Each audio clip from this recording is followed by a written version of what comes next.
Brian McCullough, welcome to Hidden Forces. Thank you, Demetri, for having me on. I'm so excited to have you on, man. Your book is awesome. Your podcast is awesome. I didn't tell you this. We were talking for a bunch of time before this started, but I actually came across your podcast when I had, either it was because I had Jimmy Soni on the show, and I heard your excellent interview with him and Rob Goodman. Your podcast also for audiences is called The Internet History Podcast, and we're here to talk about, this is the book, How the Internet Happened, from Netscape to the iPhone. It's a great book, and I'll catch up the audience on how this whole thing works, and you'll tell them as well. But I came across it either from the Jimmy Soni interview or because I was looking for, it was probably the Jimmy Soni interview, but the point is we redid the music for this show.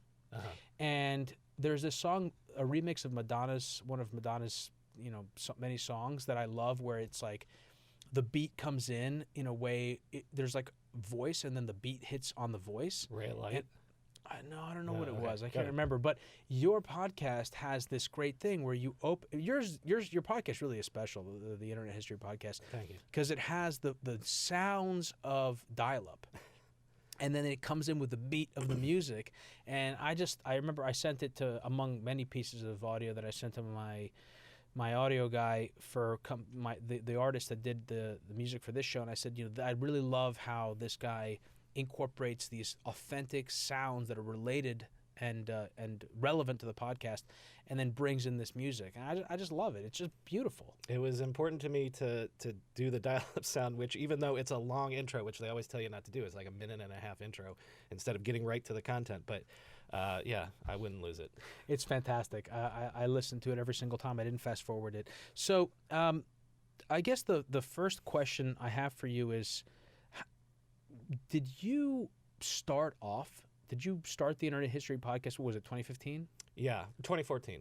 Did you start it with an inkling in mind that you would write a book, or an inkling in mind that it would be anything more than just a few episodes?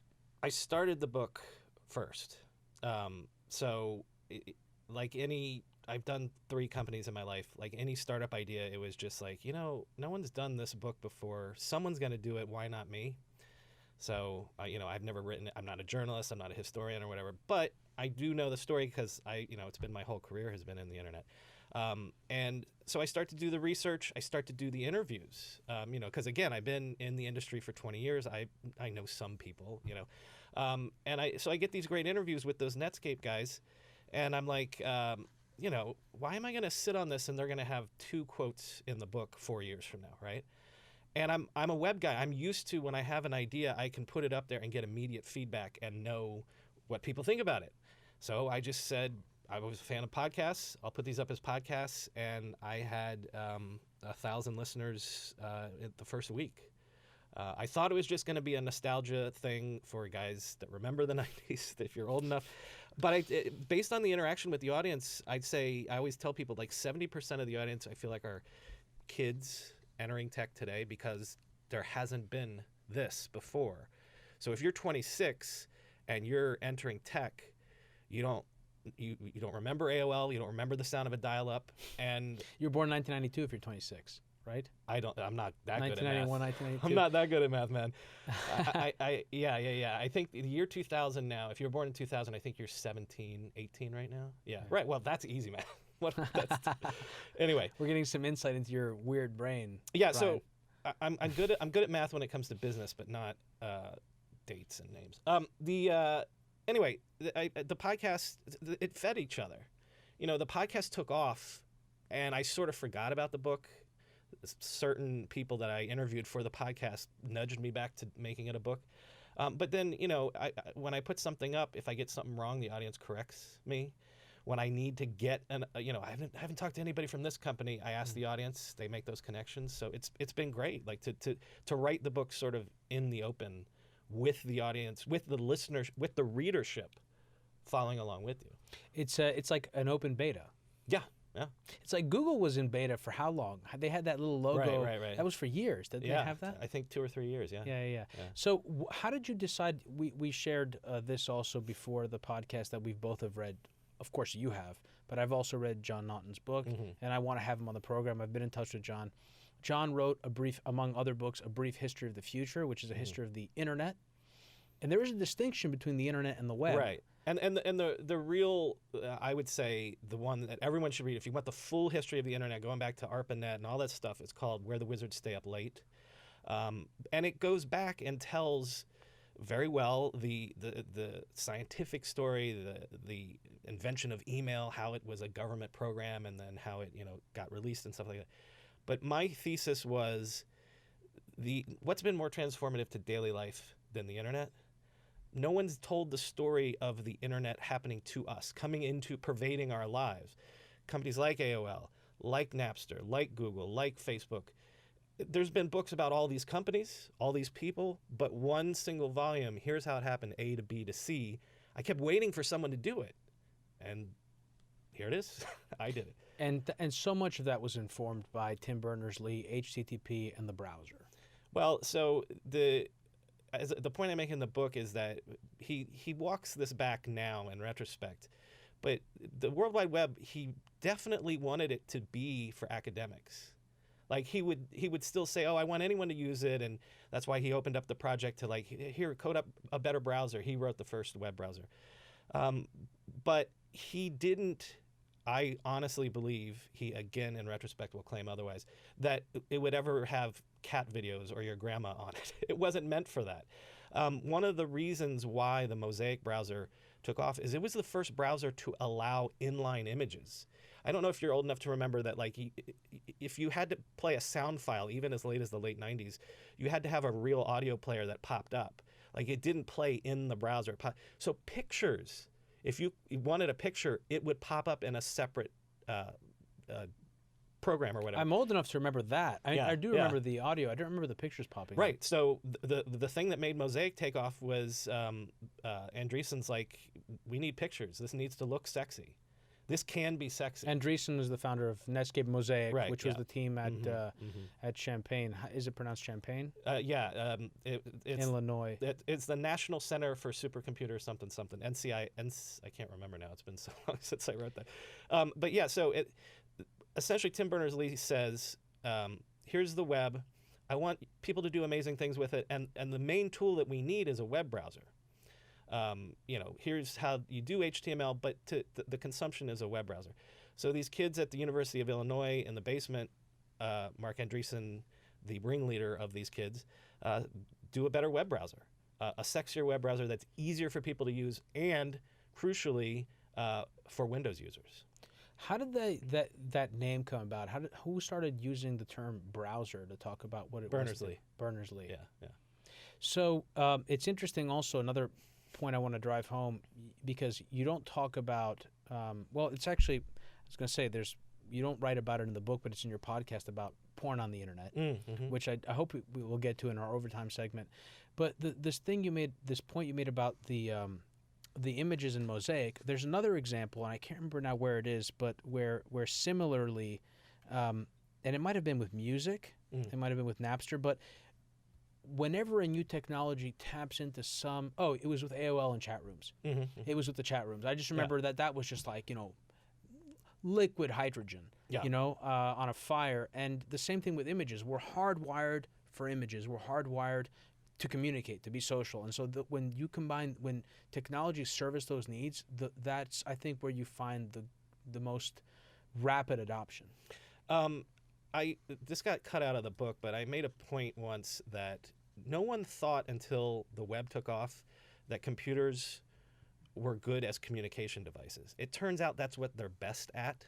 Everyone thought that computers will think for you, they'll store data, they'll record data or whatever, but it's not a tool. A telephone's all you need, but in every case throughout all the, roughly this book covers around 15 years. In each iteration of the web and the internet, the thing that hits first is always the killer app is people talking to each other. AOL with the chat rooms. You can make the argument that Napster had a huge social element because you're sharing your music collection with other people. When mobile comes around, all these companies that explode are chat apps, essentially, WhatsApp and Instagram, and it's keeping it. If VR ever goes mainstream, I would put really good odds that the the app or company that'll take off first will be the best at allowing people to talk to each other. Well, the same thing with online gaming. Right. What's made that really blow up has been people talking to each other. Right, exactly. Like Twitch, and you're constantly talking, all that stuff.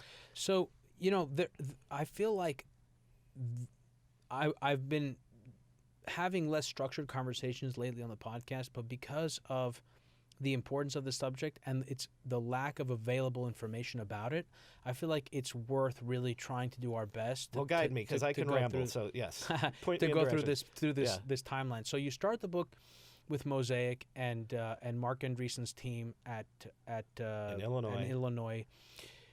Then you move to Netscape, Right. which is the company that he created after he left Mosaic because the university was stifling him. The bureaucracy was kind of laying down, which I think fascinating story. I wonder how common that was in your early research. How did you decide to pick on that beginning? It seems pretty obvious, but I'm curious. And then let's just move forward from there. This is where it comes from. I lived it. I remember the Netscape IPO happening. And what I remember also, and I make this point, is that, first of all, Netscape is truly the first .com, truly the first internet company. But this world that we live in where it's an entrepreneurs are rock stars now. And nerds are rock stars. Right. It used to be that nerds were not rock stars. That did not exist before the mid-90s. That did not exist before the .com era. So the reason I remember, I was a junior in high school at the time, is because it was this weird sort of thing that bubbled up in the news that was like, wait a minute, what? There's a new company. Even that, in the 80s, you didn't get new companies every day. You know what I mean? I know that this is, again, how the internet has changed the world. But so this idea of entrepreneurialism, of a company being new and making people rich, I remember that as turning people's heads. And so now subsequently, everyone says that, the Silicon Valley was dead before the Netscape IPO, and all of a sudden the gold rush started because of that. And you have a Wall Street background, right? Yeah, kind of. A little bit, okay. Yeah. But guys on Wall Street will tell you that the 5 years of insanity that was the .com era started with that IPO, out of the gate, 0 to 60, and it didn't stop for 5 years. Well, you got this great quote, man, that I love you for this one. As August 9th also happened to be, this is when August 9th was the day of the Netflix IPO. Netscape. Netflix. 1995. That's not the first time that I've made that slip up. It also happened to be the day that Jerry Garcia of the Grateful Dead died, and a joke made the rounds on Wall Street. What were Jerry Garcia's last words? Answer: Netscape opened at what? Right. I love that. Because that's the other thing that didn't happen before. Netscape was 18 months old, had no profits, barely any revenue, and all of a sudden it's worth $2.something billion. That didn't happen until Netscape. That's great, and that's such an important part of this story. So let's actually highlight those three things: the entrepreneurialism, the technology, the entrepreneurialism, and Wall Street. Right? Because Wall Street has, and that always happens, right? And eventually, by the end of the 90s, Wall Street was probably a bigger part of the story than anything else, right? Yeah, and all the retail investors who were betting and giving companies like Pets.com, the classic example, but you have so many other ones in the book. And we'll get to that. But you went with Mosaic, you went with Netscape. Netscape really was, for its time, a step up in terms of browser experiences. I mean, it was something noticeably different, I think, in a way that's similar to how Google was different. When Google came along, the experience of using a search engine, all of a sudden, I feel like it was like, this is what a search engine. This is it. Yeah. This actually works. Yeah. Well, and also it's more fundamental than that, because when Netscape releases its beta, I think there's still maybe 20 million people on the whole web, in the whole world. So it's a chicken and an egg thing, where most people saw the web for the first time through a Mosaic, or a Netscape, Mosaic first, then a Netscape web browser. And so they see something cool, and then that makes them want to see more. And then Netscape builds, so as more people come on the web because of Netscape becomes this rocket ship company that as people on the web go from 20 million to 100 million, which happens, roughly over the course of 1995, everybody's using the Netscape browser. So all of a sudden Netscape goes and has an install base of 100 million browsers. So it's sort of like it builds the web going mainstream and it feeds off it kind of at the exact same time. I'm curious how the ISPs and the internet providers got involved in this point in time and who these early adopters were and how were they getting on. Because when the way that I remember really beginning to use the internet was through AOL. Yeah, and we'll get into that. But there's also this other great storyline that's running in parallel and then converges. There are a number, and it's the Beast of Redmond. It's Microsoft. It's Bill Gates. It's this behemoth monopoly software company that has defeated Apple. Apple is, it's dying at this time. It defeated everybody. There were huge companies. No one remembers Corel and like all of these huge multi-billion-dollar companies, Novell, that they slew. Like when the Netscape IPO happens, it's impossible to appreciate today how there was Microsoft and nobody else. Like they basically had cleared the field of their competitors, and they just ruled the tech industry. It was 96? 95 was the IPO. The IPO. And Microsoft had its designs on the internet. That's the importance between the internet and the web. Yeah. And for them, it was the information superhighway. That was the term. Catch us up on what the monopoly players, what the big corporates like Microsoft, what their designs were for the internet, how they saw their place in that ecosystem, and how Netscape's appearance sort of disrupted those plans and then began this decades-long period of Microsoft having to try to put out flames or address or whatever and throw. In a way, it's the classic innovator's dilemma. They get disrupted from below. But this is pedantic, but we got to be careful with terms because they didn't have designs on the internet because Bill Gates didn't think the internet was mainstream. They believed there would be a networked future coming. They figured it would come around the year 2000, maybe 2001, 2002, when broadband, they had all the projections and things like that. They knew when the technology was coming. They figured it was going to come through your cable, probably be delivered to you through your TV.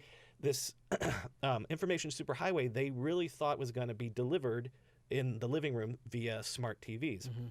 What they didn't anticipate, because Bill Gates knew what the internet was. He today, Paul Allen died last night. When they were working on early parts of Microsoft, they were in different parts of the country. They were sending the files back together on the internet. So he knew what it was, but he thought it was for nerds.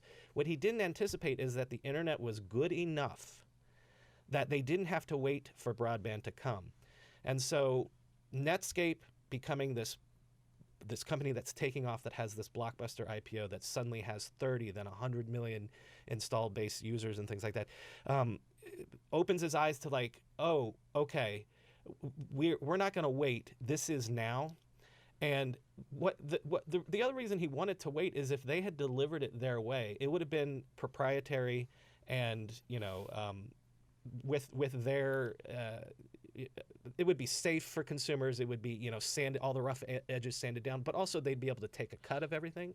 So the fact that the internet and the web came along as an open standard was antithetical to obviously everything that Gates believed in. Also, Windows 95. They were at the peak of their. They had 100%. Just started to really become successful and dominate the market with software. Right. And I want to ask you about the role of Windows 95 and the control of the operating system in terms of how they tried to take control of this early nascent web with Internet Explorer and other efforts. But I want to take a quote from your book. It's a little long, but it relates to Bill Gates because, like I said, he comes in and out of this of your book. I didn't anticipate writing so much about Microsoft because, again, most of my work has been in the 2000s. Microsoft has been in a decade in the wilderness. Everything that everyone was doing, especially in the 90s, was either against Microsoft or anticipating what they were going to do. It was amazing. Well, what did Marc Andreessen say in a news article or somewhere? He took a jab at that we're going to turn Microsoft into a set of poorly debugged device drivers. Windows into it. Yeah. There's a sense, and I love. There's another great quote. I don't have it here, but it's of Steve Ballmer. They gave somebody the position of like chief internet person at Microsoft, and Ballmer like burst into his office. He's like, he's like, what is this internet shit? He's like, I've got my clients asking me, what's that? What was that? What was that? What was the culture like at Microsoft between Bill and Steve and everything? Was it? It's 100% generational though, because Gates is famously, he was born in 55, same year as Steve Jobs. So in the early 90s, the kids, the people at Microsoft in their late 20s, early 30s, the Ben Slivkas, he's in the book, they're just 10 years younger than what Bill Gates is and what Steve Ballmer is. And so these assumptions, we all suffer from this, especially as we get older, but like this is the way the world is and you can't see it. You always got to keep those kids around to let you know. And the J. Allards tell Bill Gates, listen, this is real. We got to get on it. When did Bill send this memo that I'm going to quote now? The one that he said about Netscape being a competitor? Yeah, so it would have been late 94, early 95. So he sent out this memo, and then I want you to give us context for it. I have gone through, this is Bill Gates now sending this memo out to all his Microsoft staff. I have gone through several stages of increasing my views on its importance. Now I assign the internet the highest level of importance. In this memo, I want to make clear that our focus on the internet is crucial to every part of our business. The internet is the most important single development to come along since the IBM PC was introduced in 1981. A new competitor born on the internet, in quotes, is Netscape. Their browser is dominant with 70% usage share, allowing them to determine which network extensions will catch on. They are pursuing a multi-platform strategy. We have to match and beat their offerings. I love this quote because it shows, first of all, just how seriously Bill took this, how incredibly competitive he was, and his mindset around market share and dominance. There was a series of efforts of people within Microsoft who I've talked to on the Internet History Podcast, Ben Slivka, Brad Silverberg, Jay Allard, that they're trying to convince Bill what I said before, that we can't wait, Bill, for this information superhighway that we're going to brand and own and everything. This is happening now. We need to get serious about this now. Multiple times they would have retreats where they would have him browse the web and things like this. So it was a series of trying to talk him into it. And multiple people from Microsoft have said to me, they're like, we just, when he finally got it, it's great that he got it and went whole hog on it. But it was a period of like 12 to 18 months of them trying to convince him. And again, because they're at their peak. So again, it's the innovator's dilemma thing. It's that Bill Gates wants to sit back and be like, hey, we won. Right? So he doesn't want to be told, by the way, there's this whole new battle coming and we got to be ready for it. Isn't there something similar? And I don't want to get us detracted here, but I feel like that happened with music, mobile music for Bill, and it also happened with the mobile carrier. I just did a piece this week about, because Google Plus just died, about the time period when all of a sudden everyone in Google has to drop what they're doing. Every product has to be social. Social has to be a part of Gmail, of YouTube, of everything, because there was a guy that wrote a great tweet thread about that. It happens all the time. The next new competitor comes around behind you. It happened at Facebook when Twitter came around, because they think, oh man, is that really, instead of just having your friends connected, maybe that broadcast, you can follow anyone. So it happens all the time to tech companies. It's interesting. I remember this interview that Bill Gates gave. I remember him being very annoyed at the success of the iPod. Yeah. And the fact that they won't let his kids use them. Yeah, something like that. And I remember him being interviewed, and he pulled out his cell phone. He's like, why would I need an iPod? I've got a cell phone. I can store, he didn't, what was so brilliant about Steve is he understood the distinction between the technology and the experience of the technology from the user perspective, right? And he was able to make that transition of the iPod and really bring in the iPhone, and Bill didn't seem to catch that. And Bill always says, if you opened up my head, it's just software. Yeah, it's just software in there running. let's touch a little bit on Internet Explorer, how that pivot happened, but I don't want to get too sucked into the beast of Redmond because I do want to get into AOL and all this amazing stuff, and I can't imagine we're going to get into all of it. Internet Explorer was just eventually a better browser.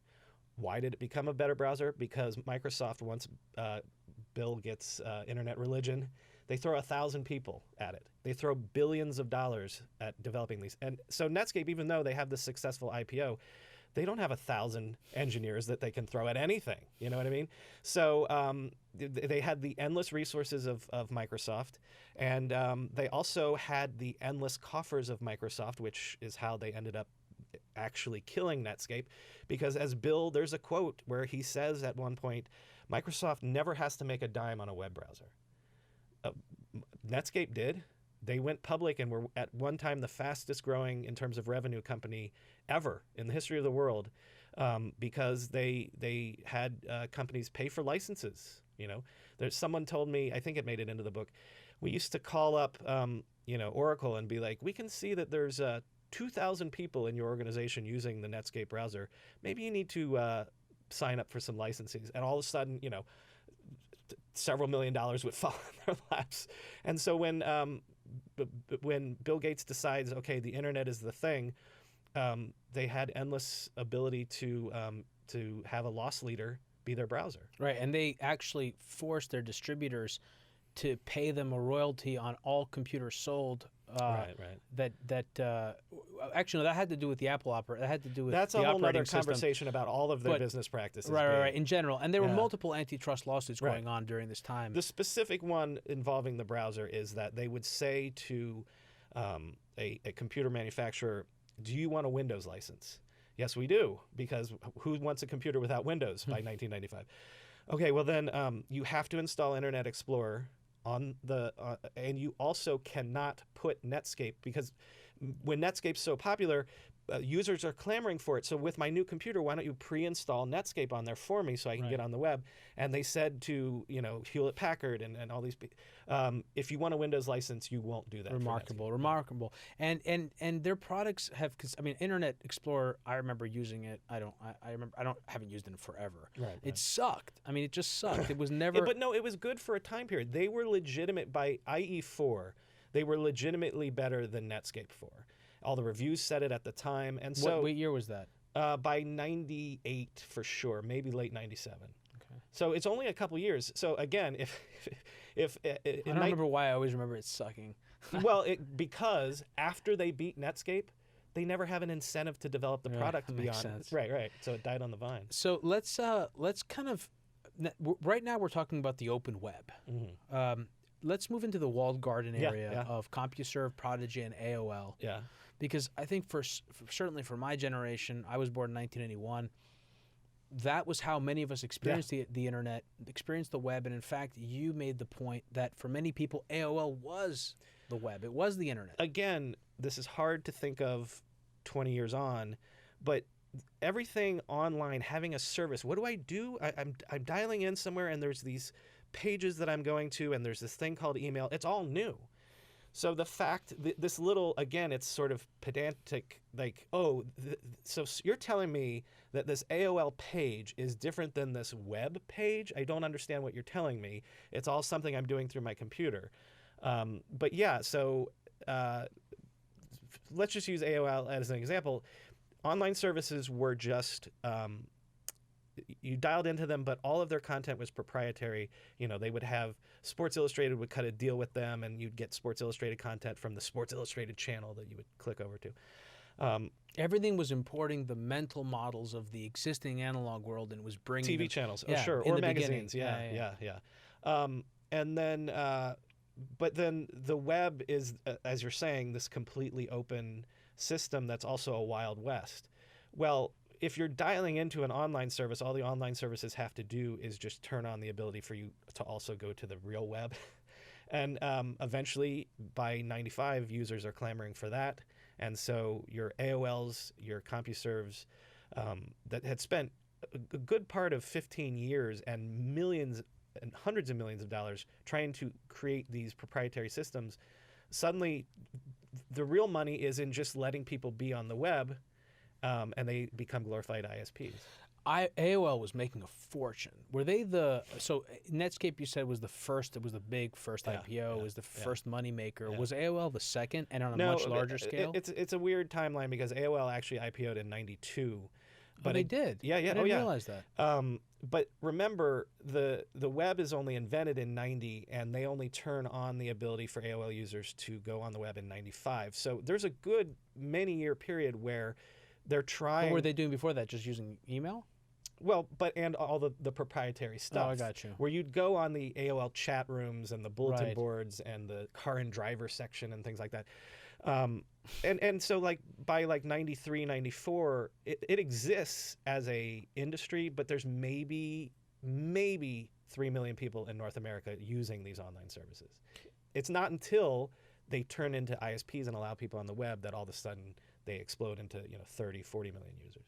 So how was that? They were internet service providers. You mean that they were delivering modems to users and things like that? No, but they were encouraging people to buy modems to add. Well, you had a great. I mean, that brings up something else in the book, which I remember, and I love this about the CDs. Yeah. And initially, so it was Jan Brandt that was their marketing sort of guru, and what I find so cool about this is that now everything comes to us through the internet, right? But in order for the internet, at first the internet had to come to us somehow. She had to convince you somehow to put a disc in your computer. In your computer, to load the software on your computer. Her insight is brilliant, and like think of how Netflix to this day has done it, where the reason Netflix got dominant is for a period of about 10 years, every new flat screen TV, when everyone's shifted over to flat screen TVs, when you opened up the box, there was that little red thing with sign up for Netflix, because your new smart TV, you can get Netflix on it, right? So Jan Brandt had that same idea where computers were still new. I think in the book I say somewhere like around 1995, the penetration of computers in American homes had not yet passed 50%. So people are still, for the first time, bringing computers into their homes. I've just spent several $1,000s on this machine. What do I do with it? Her brilliant insight was, well, here's this disk that I'll give you for free. And if you just put that in there, I'll show you something cool you can do with this new computer you just got. So it was brilliant. It's what made AOL into a $150 billion company, and it got people online. The pejorative that people used for AOL at the time was the training wheels for the internet, but that was necessary. Somebody had to be the training wheels for the internet. And again, Microsoft shows up during this period, of course, with MSN. We don't need to get into all of that. Another thing that I'm curious about, and I felt it most viscerally with Napster, just because of the level of invasion into your hard drive that this application had. But I do remember, we all remember viruses, Trojan viruses, things like that, antivirus software. I don't recall you bringing that up anywhere in the book. It must have come across in your research. When did that become a concern? Was it ever really a concern for the retail user of these products? Yeah, it was always a concern. I remember getting viruses all the time because, I was using the internet downloading pornography, but also trade pirated video games. Like, I don't think I ever paid for a version of Doom in my whole life. I just always got it from a friend of a friend on discs, and then God only knows what was on those discs. We were spreading all these viruses around. Yeah. So funny how that works, huh? Like it's kind of like an ecology. In a weird way, I know we're always dealing with this stuff now, but like the fact that now you used to have to put executable physical things into your computer. Since we've gotten away from that stuff, it's actually a lot harder for viruses to spread now. Like, you have to do actionable things, and you have to trick. That's a whole nother topic. Which is why you should never actually be using your master account as your regular account. Right, and don't use thumb drives. For listeners interested, you should hear our episodes with Josh Corman and Bruce Schneier on cybersecurity. I brought up porn. It's probably a good moment to ask you, why did that also not show up in your book? Because you did a whole chapter on it on the podcast. You wanted to keep it clean for the kids? No, it was a little bit that when I did all the research on that, I was expecting, everyone always says every new technology, porn is the delivery mechanism that allows it to go mainstream. it kind of didn't play out enough for me to be like, yes, this is a thesis that I can run with. Because one of the things is, again, in the dial-up era, pictures were hard. Like they took one Pamela Anderson picture would take 5 minutes to slowly. She was the hottest babe in 1995. Exactly. Barbed wire. So while the early adopters were all about porn, the mainstream people weren't until AOL had the chat rooms where you could go on and talk dirty to each other, right? Crazy. Cyber sex. But then also trade picture files through that and things like that. So I don't know. It didn't feel like there was enough meat there to. Yeah, 100%. You know, this researching this book, one of the things that I found most exciting and fun was going back and watching videos. The thing that comes to mind right now is a documentary from like 48 Hours or some ABC or NBC, and it was about internet addiction. Yeah.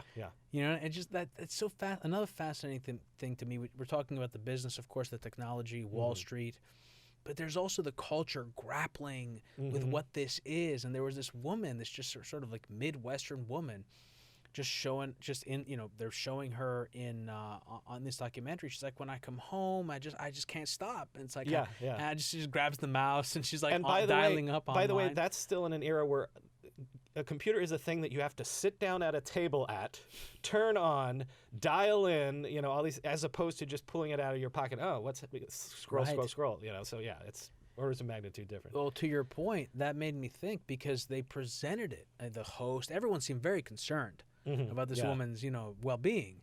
And I just thought, if you're concerned about that, there's not a single person that's okay today. You know, I've talked to a lot of the early bloggers. Some of that made it into the book. They were all treated as crazy. You're sharing intimate personal details about your life with strangers. Why would you ever do that? Article after article, profile after profile on TV shows. These early bloggers were treated like they're maybe a little mentally ill. Now, meanwhile, they probably were.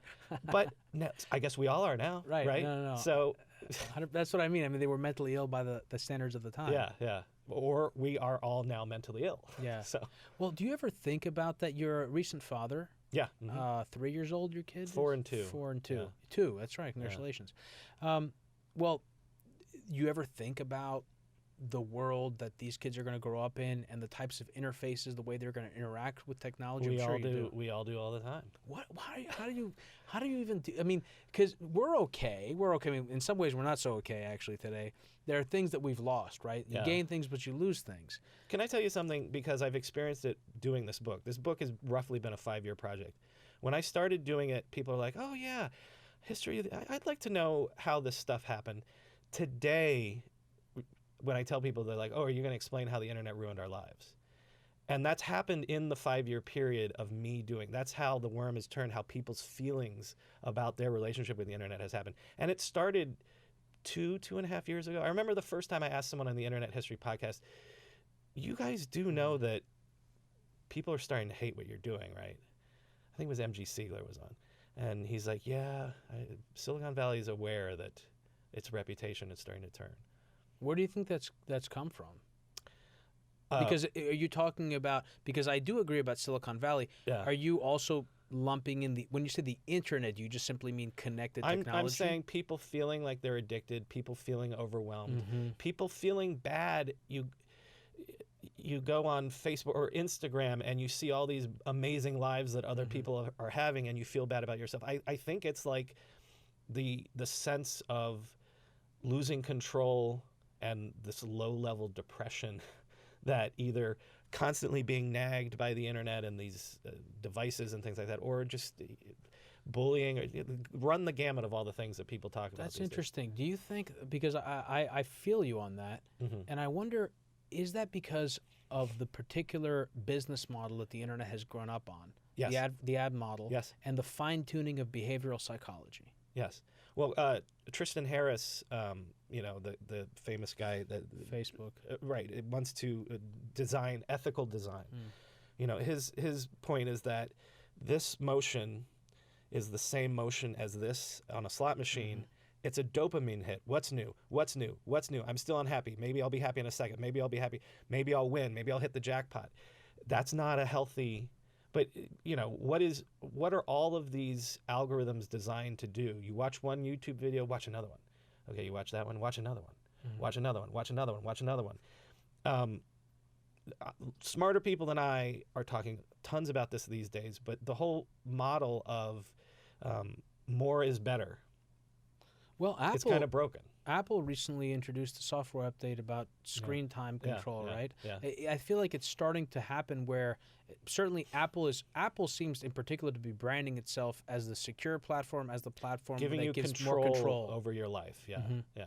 Yeah, I mean, I certainly, for me, and I imagine for you, it's probably easier to exercise a level of control than maybe someone that grew up with this stuff, grew up with that level of dopamine hitting you and having that level of Pavlovian reaction to the scroll feature on your phone. Right.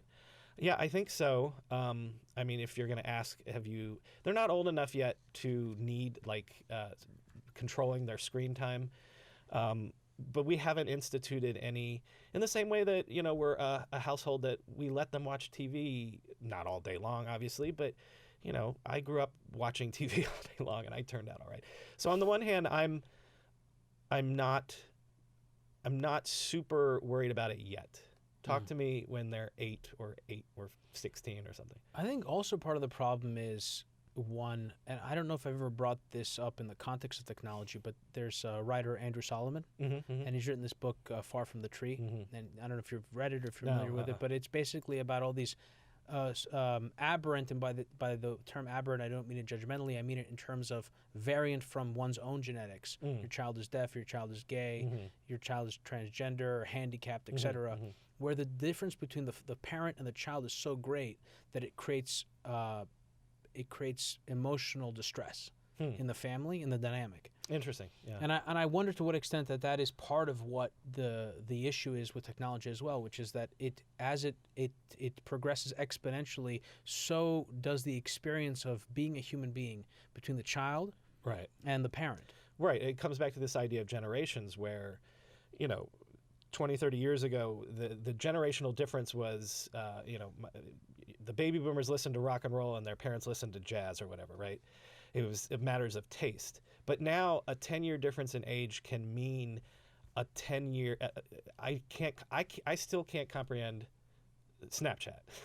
Comprehend is a little. I've strong. never used Snapchat. Right, because it's confusing. Isn't to it me. passe now? No one uses Snapchat anymore. Do The kids still do. But They my do? point is like that is a generational experiential difference where it's not for me. It's a different usage and design paradigm that I have aged out of. And so yes, like a 5-year age difference now can mean you grok different things. Yeah. I love all these interesting areas that we're getting into. I want to bring us back to the thread of this book. I told you I would ramble. No, that's fine. I'm trying to control your rambling to an extent because I enjoy it. Let's talk about the first search engines and maybe we can reframe this instead of trying to go down this timeline. Yeah. Because at first the search engine, Alta Vista was the first search engine that worked for me. I remember. Yeah. Oh yeah. Had that reputation too. But then, of course, when Google came along, then, like we said, that was the first experience. This is really a search engine. Yeah. So really, up until Google, they weren't really search engines, were they? They were web portals. They started out. They were more search engine, Boolean search than what Google became. But they were essentially glorified database searches, right? The problem is that they didn't work they could find you anything. Like any database search will find you the bit of data that you're looking for. It's just surfacing it amongst the 100,000 other returns. That's what they weren't good at. Your Alta Vistas, your Lycoses, whatever. If you say, give me the best hotel in Marietta, Georgia, or whatever, they can return lots of things for Marietta, for Georgia, for hotels, or whatever, but they might not be able to put all the pieces of that puzzle and make that be the first search result. That's what Google got differently, is that it's relevancy that's the issue. But even more, they were even dumber than that, because you have this one great example in the book. Maybe you can... because I used to do tricks like this to try to rank highly. The one trick, you would make the page seem white, and then the text on the white, the text would be white. So then you would spam a web page with the keyword you wanted to rank for. So if I wanted to rank for widget, I'd spam in white on white 1,000 times, widget, widget, widget, widget, widget, widget. The search engine would see that. I'd rank highly, but you, the user, wouldn't know because it's white on white. They couldn't see it. That's really interesting. Well, then that's a perfect example. Let's skip over to Google, and then I do want to come back to e-commerce because that's an interesting thing. But maybe we can break it up that way. So there were these early search engines. Yahoo came along as well, and they really. So what your question about the portals was, search was a loss leader. They're not making any money by you coming and searching for hotels in Marietta, Georgia. So they want you to stick around because they make money by showing you these banner ads.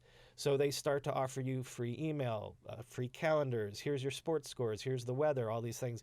They turn into portals because they turn into what has been reinvented several times over the course of the internet era, which is this is your first and last stop of your day.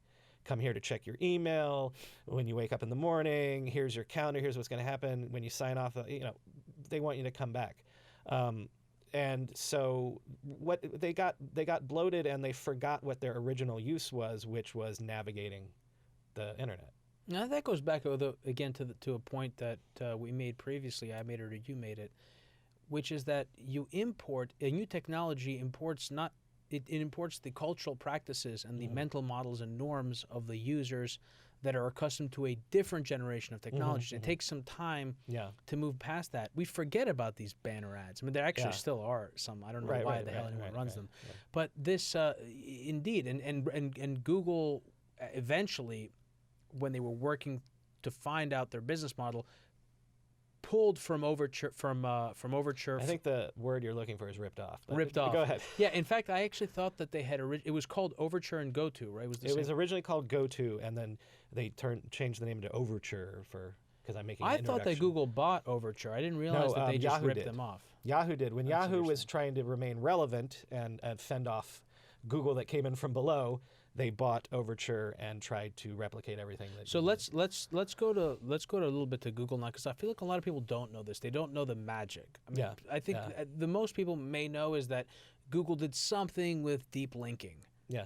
They don't know how it works. What was its big innovation there? The real short answer, it's an analogy, but also this is direct. Larry and Sergey's parents were both academics. In scientific papers, it's all about citations to other papers. And there's a quote, Larry or Sergey, one of them says that it turns out that you'll know who a Nobel Prize winner is because their paper will be cited the most. So they had this insight that what is the web? What are links? They're citations of authority. So if like the New York Times website is probably a pretty authoritative website, so you should trust links from that more than Brian's rando homepage or whatever. And all they did was they did the math to spread that out throughout the whole web and figure if an authoritative page links to you for Marietta, Georgia, hotels Marietta, Georgia, that's more likely to be relevant. They determined if it was authoritative based on the number of links it was dishing out? It wasn't just the number. They also did, there's all sorts of math involved with eigenvectors and things that I don't understand. They assigned value, different value to different, not every link was equal. That's what the vaunted algorithm is they just did the math that said, if we just set it up so that we think, they started with the Stanford homepage. They give it a quality score of 10, versus my homepage gets a quality score of 2 in terms of authority. And then they just send the spiders out, and the math becomes recursive. The more links they feed it, the better the algorithm gets in terms of saying, okay, we believe this site is more authoritative than that site. And then once you spread that out throughout the entire web, it works. Which was the genius of why they did the deal with Yahoo, and Yahoo didn't realize the value that they were getting out of training their algorithm, and of course also it was so important for them to keep it a secret, even to their investors. At the time that Google came, so Google launched in 97 or 98? I think I started using it in 98. Well, it's fuzzy, and Google itself has a hard time saying when its actual birthday is or whatever, because it was a research project that started in 96. I think it went live on the web in like 96 or 97. The domain wasn't registered till late 97. They didn't incorporate the company till 98. But so even as late as 98, from 98 to as late as 2001 to 2002, they become the most popular search engine in the world, but they're not making any money because they don't have a business model. When did Kleiner Perkins and Sequoia invest in them? That would be 99, right before the bubble burst. So they were. How did they get funded initially? How did Google get off the ground? What's the story with Larry and Sergey? Andy Bechtolsheim wrote him a check. They knew him from Stanford? One of their advisors, because they're PhD students, so one of their faculty advisors introduces them to Andy, and because Andy had been a founder of Sun, one of the founders of Sun, and all they did was they literally took a laptop and showed that, hey, look, do a search. And he saw it worked. He walked out and wrote a check for $100,000. And then eventually from Sequoia, this is another interesting aspect as well. You touch on it a bit in the book, but I think it's just another area where you could write a whole other book on this, which is the major VCs in the Valley and the role that they played. What's also interesting with Google, when you compare it to, let's say, companies like Tesla, you and I were talking about Tesla before this. When you look at, and it's not just Tesla, there are a lot of companies or cryptocurrencies or whatever that have raised billions of dollars. Yeah. Google raised $25 million. Yeah. That was all they raised before their IPO. How much did Jeff Bezos raise before his IPO? It was less. And he never took VC money. He did all friends and family rounds. He just wanted to be rich from the beginning, didn't he? Yeah. That's the other thing I learned about in reading your book. I didn't realize that, like, it seems like Jeff Bezos was motivated more by wanting to be the richest man on earth than kind of anyone else in the book. Him and Bill Gates. That's interesting. I don't know. Bezos, there's several times in the book where I have to poke holes in what's been the accepted entrepreneurial story, where he's said many times, "Oh, we drove across the country. I'm writing the business plan on my laptop, but we don't know where we're going or whatever." It's clear, because I spoke to employee number one at Amazon. It's clear that the vision from day one is we can take over all of retail. What an ambitious guy. Yeah. So oh my God. And we're seeing this play out where you're going to have one app for transportation as a service. You're going to have one app for food. Well, before there were even apps, Bezos' idea is there's going to be one place, if you want a good, that you have to go to, and it's me. He reminds me of in a different quantum universe, the life that Walter White would have lived. Because you see how he looks now. Yeah. He's like this big jack dude walking around. Yeah. Just like when Walter White shaved his head and he became like what was his Heisenberg? That was his name.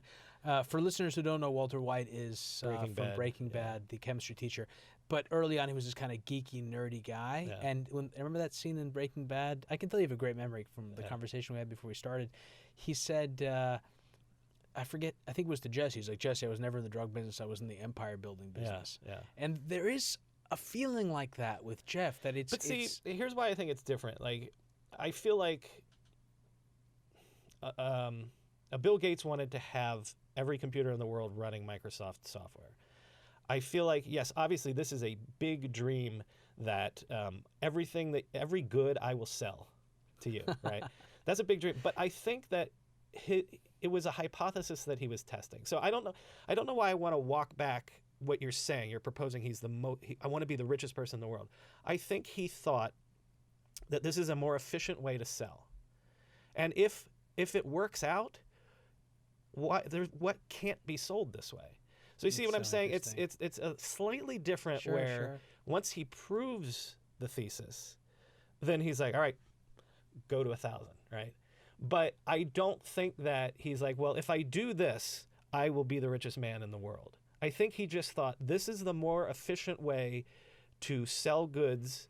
This is the first new efficient way to sell goods since you take goods to market 5,000 years ago or whatever. And he thought if that worked out, then you can do it for anything. Do you think that, given he was from he was Wall Street.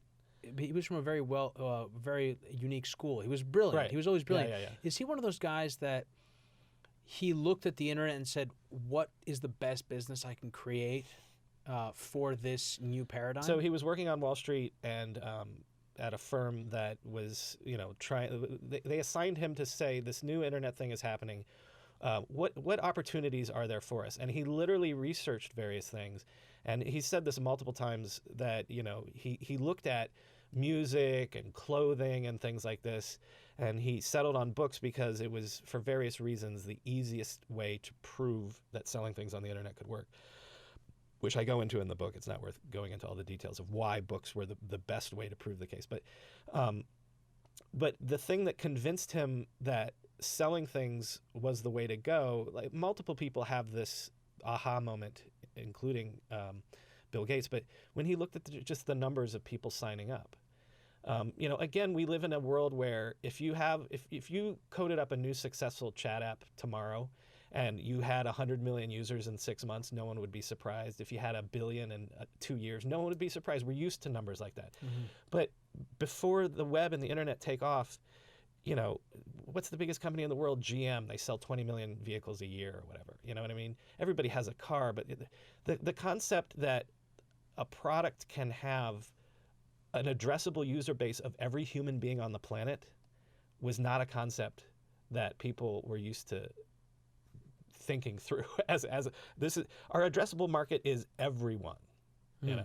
I think what incited me to mention the thing about money was there was a line in the book around him being determined to fund it for as long as possible and own as much of it as possible. But absolutely what you're saying makes sense. I want to mention something else because I think it's interesting. It's timely. Sears announced bankruptcy yesterday, which I think is really interesting, right? I mean, Sears was the dominant model that was the closest thing to e-commerce before. Sears was the first everything store. Yeah. The concept is you're living in the Dakota Territory in 1890s.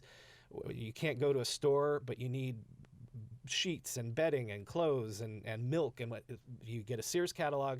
Everything you need is there. You order, the post office delivers it. Incredible. It's kind of the exact same thing. Incredible. So in that sense, if we perhaps underappreciate the role and impact that Sears had in making this sort of ordering from home catalog, what is it when you order from television? What's that called? There's QVC. QVC, but what's it? It's something. Anyway, television network, whatever. Home shopping. Home shopping. The home shopping experience that maybe we don't appreciate the role that Sears played.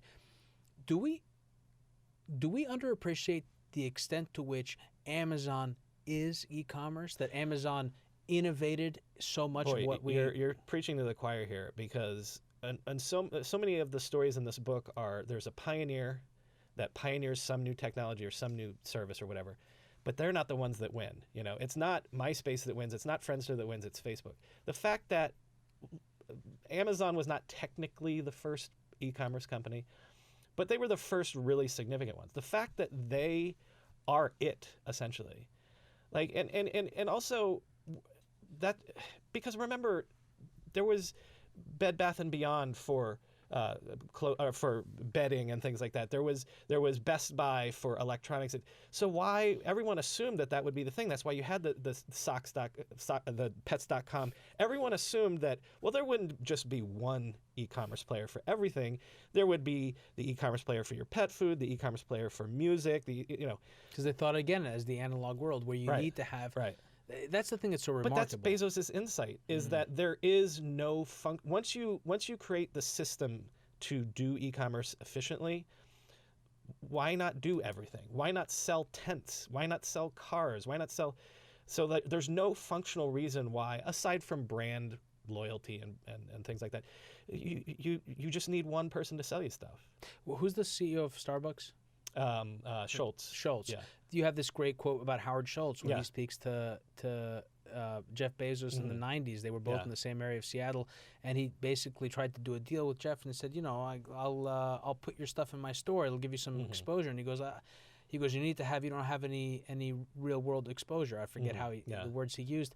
And Jeff was like, I don't need it. And that was something else that struck me when I was reading the book, and I was thinking about that, which is that at the time, everyone thought that, right, for all sorts of things, that it's a benefit to have physical locations.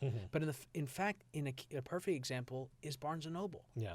How is Barnes & Noble ever going to compete long-term with Amazon if they had this huge existing operation and this model of having these books shipped to these individual stores, how could they ever ultimately compete in the long term? I mean, you could make the argument that the books are a separate thing because being able to browse multiple things. But a better analogy would be Blockbuster always thought that it would leverage its retail footprint to its advantage. That is 100% completely wrong.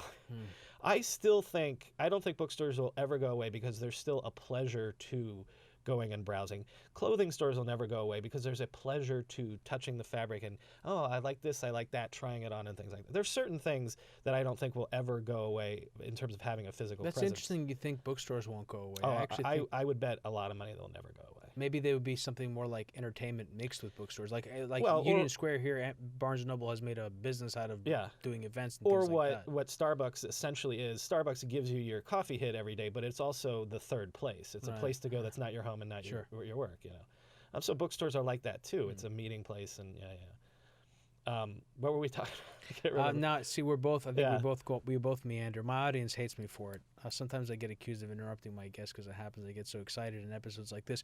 But we were talking about e-commerce and the intersection of Amazon and e-commerce and how important. I'm surprised that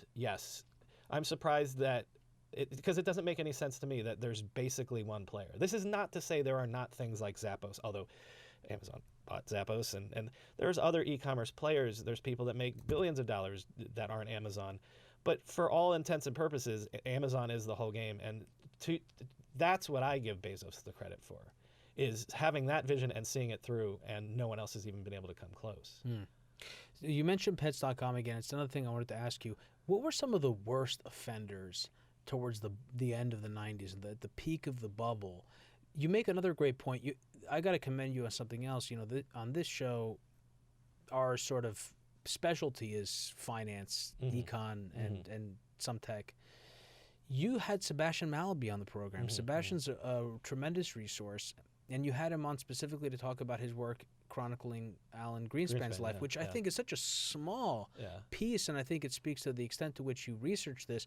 But you make this great point about demographics and the fact that the baby boomers were just coming online with this huge wall of money that was feeding Wall Street. Had to go somewhere, and where'd it go? It went to the tech bubble. It was. So there was my point being, there's a tremendous amount of money and a huge amount of misallocation of capital. There was things had to be cut from the book, and there was the editors sometimes were suggesting I cut the .com stuff. It was really important to me to preserve all the stuff about the .com bubble that I left in there, because I think it's so instructive. All we live in now is this one bubble after another economy. Like, basically, that's the only way we know how we juice up our economy until we juice it too far and then it explodes or whatever.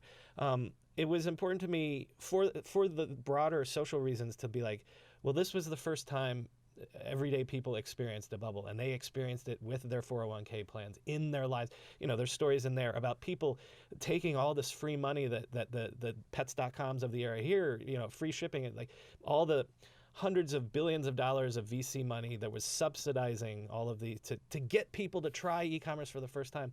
But also because to Silicon Valley, it's important because like it's this thing that like every time, you know, some new company comes around, is this another bubble? Is this another bubble or whatever? I thought it was important to go into what a bubble really looks like, actually was, why it was the sort of unique set of circumstances, and why everyone went so crazy. They did go crazy, and I just pulled two examples. I don't even know that they're the best ones. The Blue Mountain is one of the best ones. So I remember using Blue Mountain, and I remember when I saw this, I was like, I don't remember ever thinking that this was a money-making operation. Right. So Blue Mountain was bought for $740 million, and this was not $740 million today. I feel like that money comes easy today. Yeah. That was a lot of money. Yeah. I mean, it's still a lot of money, but it was a lot of money. Who purchased them for $740? That was Excite at Home. Okay, and then Pets. Pets was disgusting. So Pets.com was notorious for selling things at below cost. I'm pulling this now from your book. They spent 76% of their own money on marketing, including a nearly $2 million Super Bowl ad. Yeah. And they spent $158 to acquire every new customer and were bankrupt or liquidated 260 days after their IPO. yeah. And when you compare that to Napster, which I think in the first 6 months had 20 million Yeah. new users or Yeah, something, and then yeah. the first year had 40 million, and they only spent $400,000 on all of their hardware, and that's it. They had no marketing. I think that's a perfect example between, and Napster was born out of the ashes of the boom, and Pets.com came online right at the end. And the reason I wanted to highlight that for the audience, because we spend so much time talking about valuations. We've talked about Tesla. We had Howard Marks on the program speaking about, bubble thinking. That's a great example, because a Pets.com simply, that wouldn't have happened when Netscape was coming into being. And, Right. and if Netscape had come into being in the late 90s, maybe, who knows? I don't even know if there's a negative effect of being a really great idea. Who knows exactly? Or maybe simply those people wouldn't have been inspired to do something like that. Well, there's a couple of things here, because they're not wrong. Like, Blue Mountain was bought because it was at one point one of the top 10 most trafficked sites in the world. So there's a time in the bubble where it's like, we need traffic, we need eyeballs, we need to be, because everyone's in a land grab. And there was a portal that bought them. It was Excite. Excite at Home, yeah. And well, they're not wrong, because they're all thinking, well, one day we'll be the company that'll have 1 billion users. We now have companies that have 1 billion users routinely. It's just that they were too early, right? They were never going to get, in 1997, 1998 was not the time that you could scrounge together 1 billion users. They weren't wrong, they were just wrong. They were wrong, they were right at the wrong time. They had no choice, is what you're saying. They had to follow that strategy one way or the other. It's just that when you've got Pets.com, famously, they're selling dog food, and to deliver it, it costs them more than they could ever hope to make on delivering you that dog food. Or there was the famous furniture company that, we could never figure out how to get a couch to someone's house. All those problems have been solved by people. It took time. It took, building out the infrastructure that, again, Amazon, we have to credit them for taking the time and investing the money to create the infrastructure to make that sort of stuff possible. It's just that they were right at the wrong time. And so if you're an investor in Pets.com, there are companies that are good businesses now, catering to our furry friends, and I think it's an $80 billion market, but it just wasn't the right time, and these weren't the right people to deliver on it. What did you? I guess one is what did you learn during this process from the history itself that you didn't know that sort of stuck with you the most, and also, maybe also what did the process teach you of engaging with this material? Well, because it's weird, because, again, I'm a 20-year internet industry veteran, so I thought I knew certain stories, and then it would always surprise me what the real story was. Like, the chapter about eBay is a little bit about creating the perfect marketplace and things like that, but it's really about eBay was teaching us how to trust strangers for the first time online, right? And think of what eBay has pioneered. Like, would we have an Uber or Airbnb, like this 5-star rating system that allows interacting with strangers to function because you have a reputation system?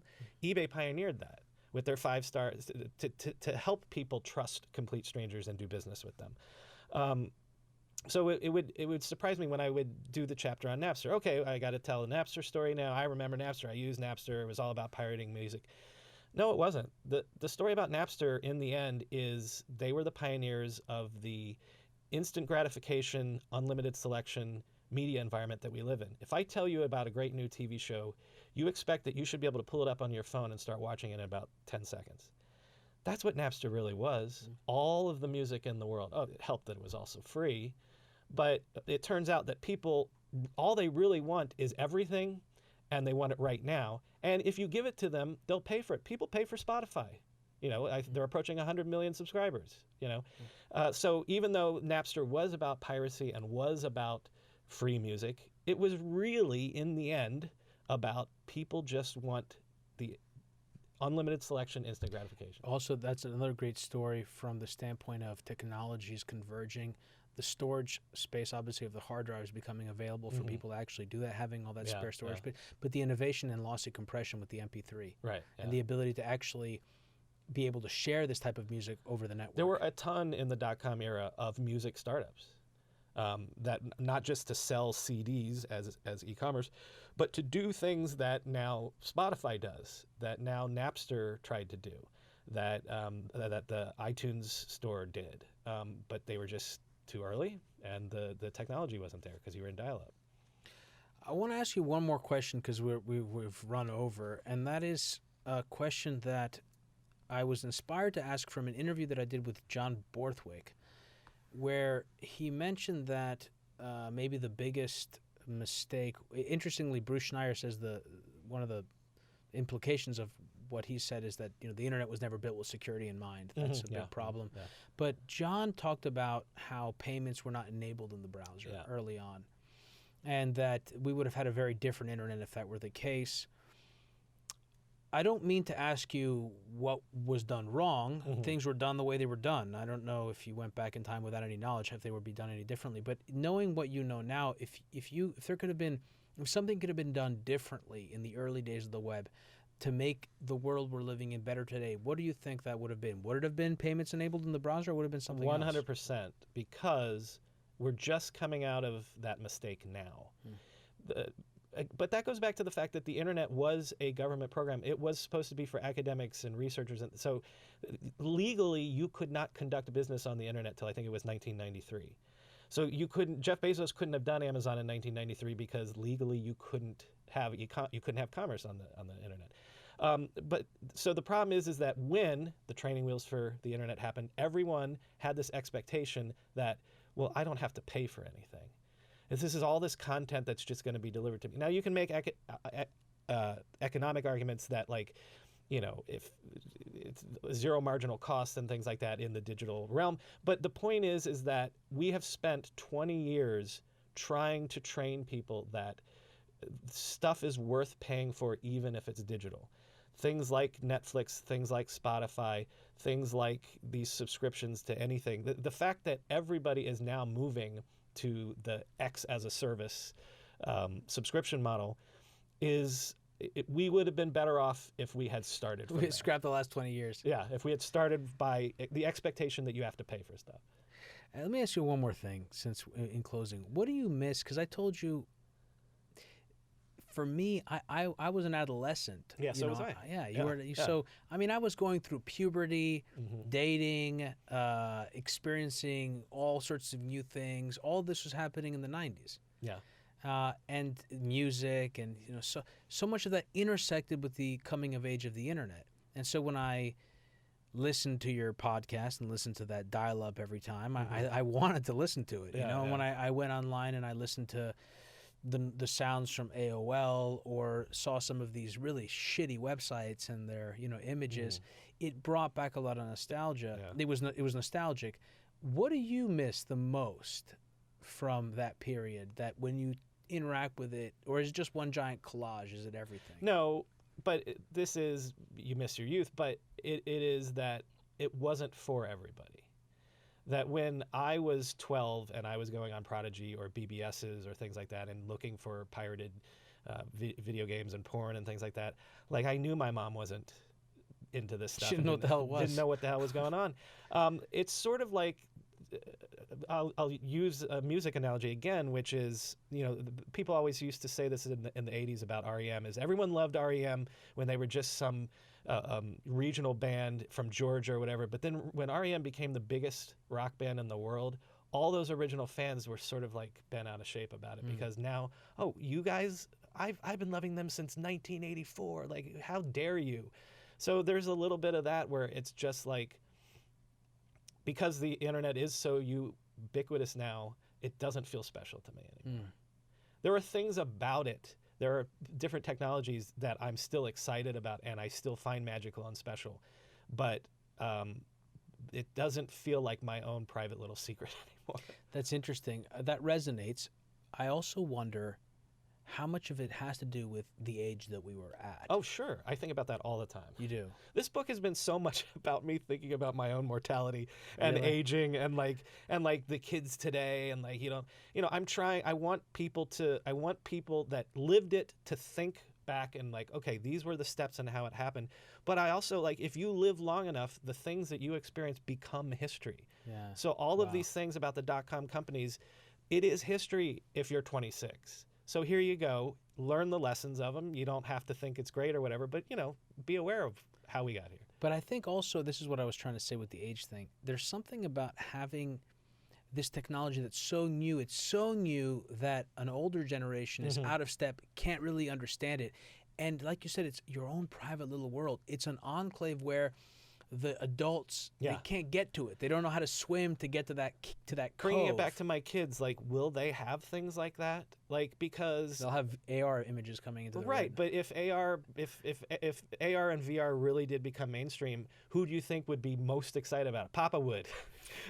They might end up using it more than me. But I don't know.